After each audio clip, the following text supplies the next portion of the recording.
Em nome do Pai, e do Filho, e do Espírito Santo. Amém. Neste dia 10 de dezembro de 2023, a Igreja Católica celebra a festa da transladação da casa da Virgem Maria de Loreto. Segundo a tradição, a Santa Casa de Loreto é a mesma casa de Nazaré, na qual se deu o anúncio do anjo Gabriel, na qual foi concebido Jesus Cristo, e onde o Senhor viveu com José e a Virgem Maria.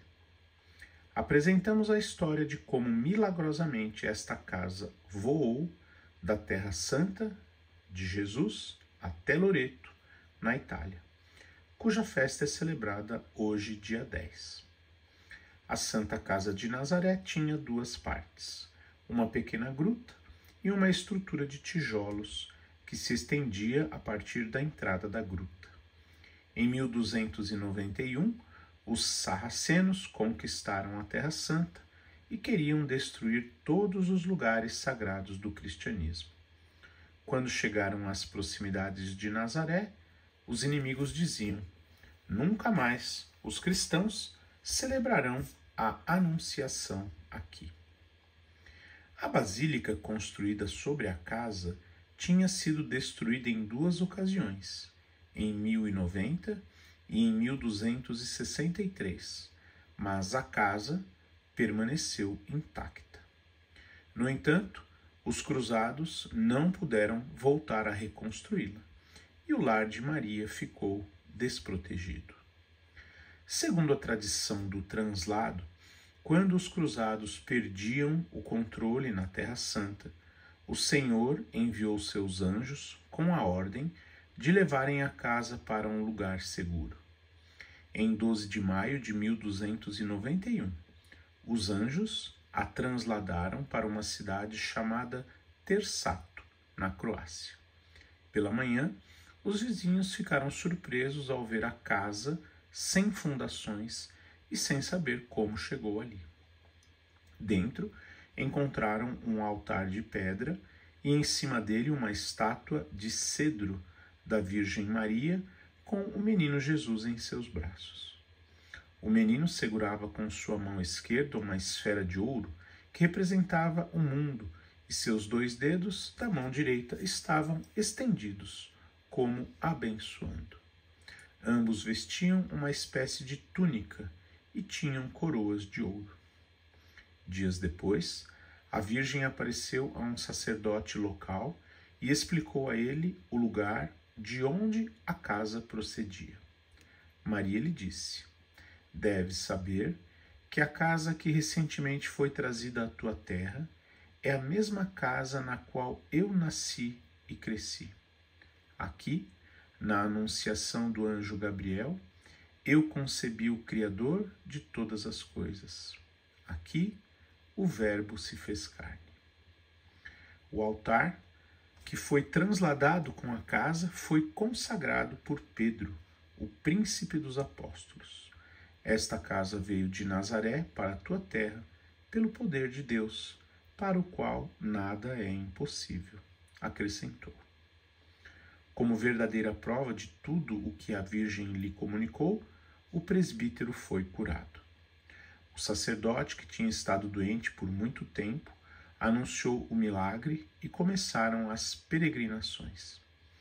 Os habitantes elevaram sobre a casa um edifício simples para protegê-la da natureza. Depois de 3 anos e 5 meses, em 10 de dezembro de 1294, a casa desapareceu de Tersato e alguns pastores de Loreto, na Itália, disseram ter visto uma casa voando sobre o mar e sustentada por anjos. A tradição assinala que um anjo com capa vermelha, que seria São Miguel, dirigia os outros, e a Virgem com o menino estavam sentados sobre a casa.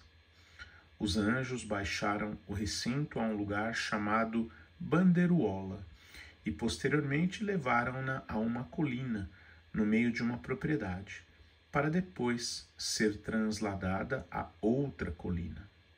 Foi colocada no meio do caminho e ocupou esse local por mais de 700 anos. 2 anos depois, a Virgem se apresentou a Paulo, um eremita, a quem contou a origem e a história da Santa Casa. Ele compartilhou com as pessoas do povoado e iniciaram medidas para verificar a autenticidade. Os peritos foram a Terçato e viram que a réplica que os moradores tinham feito era exatamente a mesma que a de Loreto e que muitos elementos coincidiam. Em Nazaré, constataram que as medidas da fundação eram exatas às da casa em Loreto e a réplica construída em Terçato.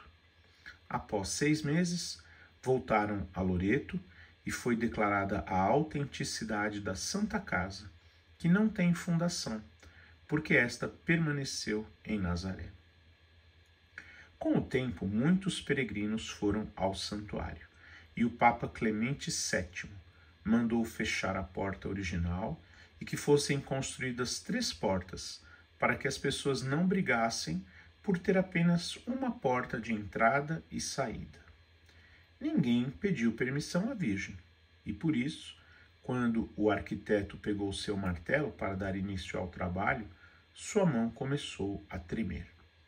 Depois disso, ninguém quis fazer o trabalho, até que um clérigo aceitou, e ajoelhando-se, disse à Mãe de Deus que este era um pedido do Papa, e que se ela estivesse zangada, que ela se resolvesse com o próprio pontífice.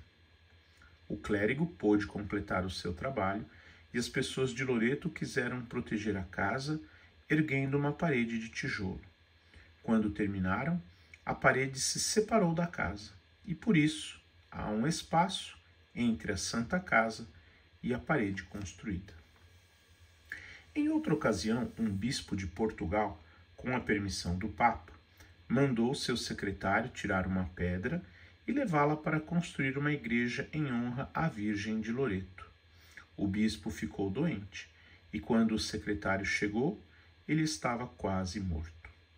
O bispo pediu a algumas religiosas que rezassem por ele e dias depois recebeu uma mensagem. Nossa Senhora disse: se o bispo deseja se recuperar, deve devolver à Virgem o que ele pegou. O bispo e o secretário ficaram desconcertados, porque ninguém sabia da pedra. O secretário devolveu o objeto e o bispo se recuperou. Por esta razão, os papas proibiram que se extraia alguma parte da Santa Casa. Grandes santos passaram por esta casa, como São Francisco de Sales, Santa Teresa de Lisieux, São Maximiliano Maria Kolbe, São João XXIII e São João Paulo II. A tradição, que conta a transladação feita pelos anjos, não seria a única explicação da Santa Casa de Loreto, mas também há documentos que indicariam que o responsável seria um comerciante chamado Nicéforo Ângelo do século XIII. Em todo caso, o translado, sem dúvida, teve a proteção e a orientação do céu. Nossa Senhora de Loreto, rogai por nós.